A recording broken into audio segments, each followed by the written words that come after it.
So yeah, I bump into this gatekeeper, man, and he take a pee. You know what I'm saying? He took a pee underneath his wing, brought me in. So now I'm in the entertainment industry. Everything went so fast. Uh, I ended up at the studio, not a music studio, like this actual studio. You know what I'm saying? There's multiple things going on. There's multiple people coming in and out. I'm around all these contacts and these resources. You know what I'm saying? I'm networking and connecting. Uh, just it was a dream. You know what I'm saying? And everything was happening fast. But at the same time, I didn't realize that it was just a nightmare. You know, it was another nightmare. You know what I'm saying? It was another nightmare. You know, it turned into something fun and something lively and something good, and all of a sudden it turned into something bad. It turned into a dark night. You know, fast. You know what I'm saying? All the people that I was, meeting and cool with, all of a sudden it just turned into something crazy. You know what I'm saying? I didn't understand it. Uh, they had this so-called spiritual community there. You know what I'm saying? I thought that was everything. I thought it was real, and then the people in it, they told me, man, it's a facade. The people that I met, one of the girls that I met, she was something like me. You know what I'm saying? And she finally told me in the message, she's like, you figuring out that the spiritual community ain't all the way real, huh? And I'm like, yeah. She said, I figured you would catch on. So in my mind, I'm like, well, here, why everybody putting on and playing? So I'm steady trying to go around this community because I feel like I'm this. I feel I'm identifying with something that's really not, who I am. You know what I'm saying? It's a part of me, but it ain't 100% who I am. You know what I'm saying? And I go around these people. Then I started noticing what the girl was trying to tell me. I started seeing it. I started experiencing it. So I stayed away. Uh, Within a short amount of time, my apartment, and that's another thing. So I tried to get jobs and stuff, couldn't get jobs. I didn't know what was going on. But just so heaven God told me not to worry because I never stopped praying. Anyway, during that time, the world had shut down. They started this thing to where the law was you can't evict people during the time. So I ended up getting some grace on that. They couldn't cut your lights off, they couldn't evict you. So I was just staying there. Also during that time, I didn't have money to pay my phone bill. For some odd reason, man, my phone stayed on for, you know, 4, 5 months. You know what I'm saying? Never paid my phone bill. You know what I'm saying? It was a lot of things happening during that time. I knew it was all a part of the process, but you know, uh, yeah, I didn't have money to pay for my rent. You know what I'm saying? But it was crazy, man. It was like everything. It just started happening. It just started happening so fast, bro. It was so fast. I ain't had time to think. But the way that I was set up, the way that I was trained, was just to keep moving, and I just kept moving and walking in faith, cause God said, "Don't worry." So I kept walking, and I kept talking to God, and I just kept going through, man, because I'm like, man, only thing can happen is it just can get worse. It can get worse or it can get better. Either way it go, bro. I'm just gonna walk because one thing about it, once you start walking with God, man, you walking into the unknown.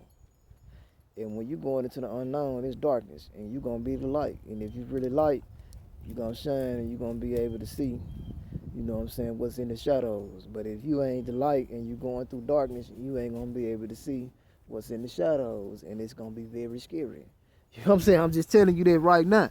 So you know what I'm saying? If you too heavy, you gonna be stuck in stagnation in the dark with no light. I'm just telling you, and that's gonna be scary. And a lot of you are actually undergoing and doing it. Trust me, everything you people are doing, and where some of you at now, I was already there. I done been there already. I know what it's like. You know what I'm saying, man? You gotta be lighter than a feather to continue. to make it out. You gotta stay light because if you went in light, you gotta leave light. You know what I'm saying? That's the only way you're gonna be able to exit. You know what I'm saying? Excess weight gonna slow you down. Too much weight gonna stop you, and you gonna be stuck. You know what I'm saying? You don't want to be stuck in darkness. I know some people that's stuck in darkness, and they think they gotta be there to the end of their days, but they really don't. That's just a lie they've been sold and they've been told. You know what I'm saying? And what kind of spell they underneath. And we're gonna get into that later because I was under a lot of spells and didn't know it. So I was rooted to darkness. You know what I'm saying? I had a root to darkness. It was a root on me to darkness. It was a connection to me to darkness. And I realized why everything was going the way it was. Now I undergone, you know what I'm saying? I went through, you know, by 2021, the beginning of 2021, I was back in Mississippi more than I was in where I was staying at. You know what I'm saying? Uh, I ended up letting the apartment go. Like literally, they didn't evict me. They kept trying to act like they was gonna evict me, but I just went on ahead and told them they can get it back. So I came back to Mississippi for a couple of months. I went back out there. I was going back out there off and on. You know what I'm saying? And I went back out there and stayed for a little minute. I ended up actually landing a gig at this military contracting plant, and it was mighty strange that the same thing that happened to me at the manufacturing plant when I left here in Mississippi, something similar happened. You know what I'm saying? And I didn't understand what was going on because like I literally had been at this place for almost a month.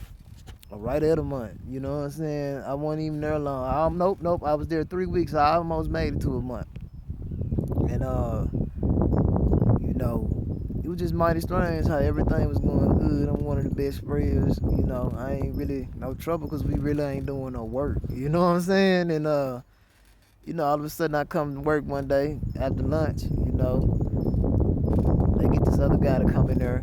He ain't even my supervisor. They get this other coworker to fire me, man. You know, and that was crazy. You know what I'm saying? Because I'm like, you ain't the supervisor, bro. Like, you just a good team leader. So they get the team leader. You ain't even the team leader. Like, they don't even have that. They just got supervisors. So they get the lead man and ask me for my badge. You know what I'm saying? And he's like, man, they firing you. And I'm like, what? So, you know, I looked at it as it wasn't meant for me to work. You know what I'm saying? And that dude, he looked so guilty. He almost looked at as guilty and sounded guilty as the guy that came and did my HR stuff at the place that I left down here. So, you know, I was real sick about that. You know what I'm saying? Because, you know, like I said, I'm trying. Uh, you know, fast forward, I come back down. I stay here for a couple more months. This person that I was dealing with, you know, on a platonic level, you know, I trusted them. They try to poison me, man. You know what I'm saying? And I survived it. So I'm paranoid. I run out to Texas. You know what I'm saying? I get out to Texas. This is a new start. I go out to Texas with my product. You know what I'm saying? I go out to Texas with my samples. I meet connections. I get good news out in Texas. I get some contacts.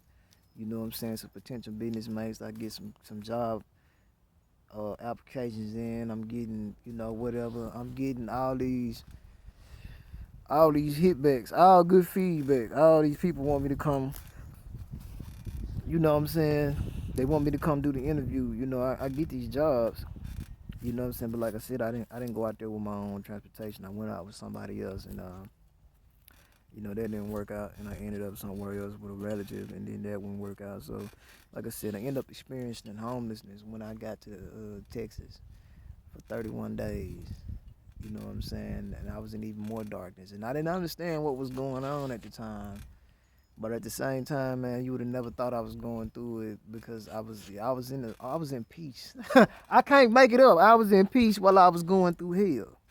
You know what I'm saying? Uh, and I was sick. You know what I'm saying? And like literally, I was physically sick. You know what I'm saying? And I went through that. You know.